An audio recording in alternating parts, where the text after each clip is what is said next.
some noise for Orange Juice and a Blunt. Whoreson, the story of a ghetto pimp.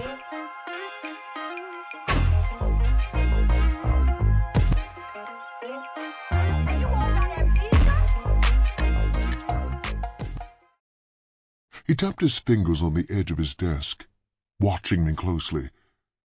I can almost promise you, off the record of course, that you won't get over 5 years in prison.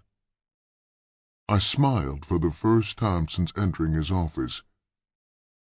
5 years wasn't too bad. I'd still be in my 20s when I got out. Even if I had to do all 5, it would be damn near 1970 by the time I got out. But that was better than a lot of people I knew. There were some men who would never get out. You just made yourself a deal, Mr. Lopdell, I said as I leaned across the desk and shook his hand. Then I sat back in the chair and started to plan my future. It wouldn't pay to make bond, because if my picture got in the paper again and Stella came across it, I'd have another case to fight. No. The best course would be to lie in the jail and wait for sentence. After that, I'd have no problem, except doing the time.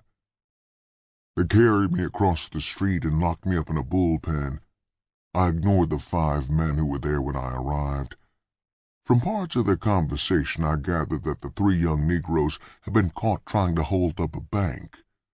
The 2 older men, both Italians, sat huddled together, speaking in low tones. I sat down on the end of the bench, away from the others. It was a bitter pill I had to swallow. Another meatball. Here I was, going back to prison again for something I hadn't done.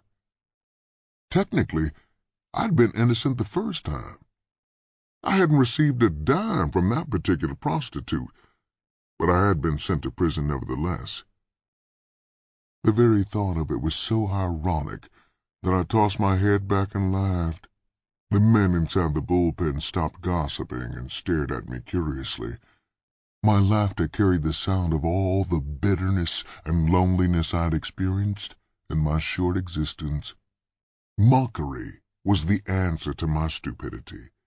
For what else could I call it? Not cleverness. What could be clever about a man who wasted over 10 years of his life behind prison walls?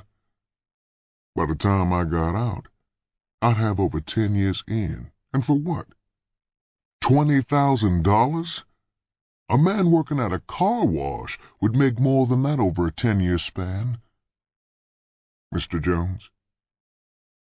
Whoreson Jones? Are you back there? The voice came from the cell door. I got up and made my way over to the door. You're Mr. Jones? The elderly man asked me as soon as I reached the bars. Before I could answer, he held out a small white card. I'm Mr. Weinstein, he said. Miss Wilson has given me a retainer to handle your case for you. The mention of Janet's name filled me with warmth. I couldn't think of anything I need right now more than a lawyer, I replied, and smiled at him. He grinned in return. Good.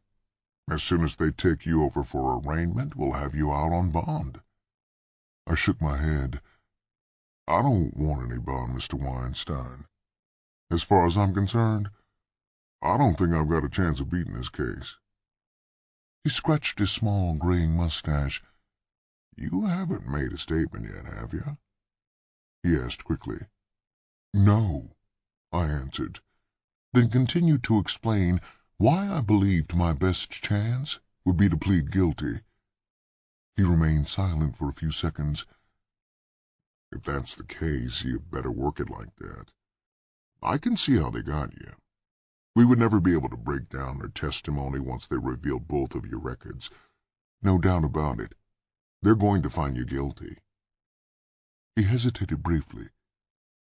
You can still make bond, though. You might as well have a few months on the street. I shook my head. For every day I do in jail, waiting to go to trial, when I get sentenced, it will come off my prison sentence. Isn't that correct? I asked, not bothering to give him the real reason why I didn't want to get out. Oh, yes. You'll get every day you spend in jail. I can guarantee you that you'll get that, even if you don't want me as your lawyer. Oh, yes, I want you, I replied. In fact, if you'll make the proper arrangements, I'll see to it that you get your money today. That's not necessary, he answered quickly.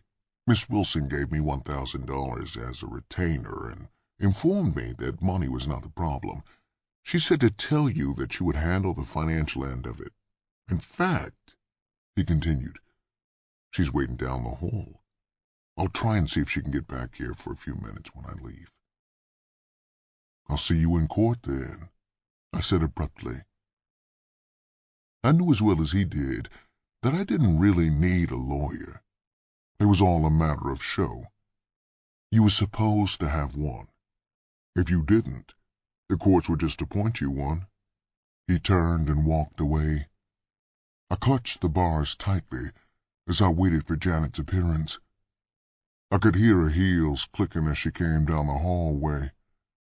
I waited with my heart thumping loudly until she came into view.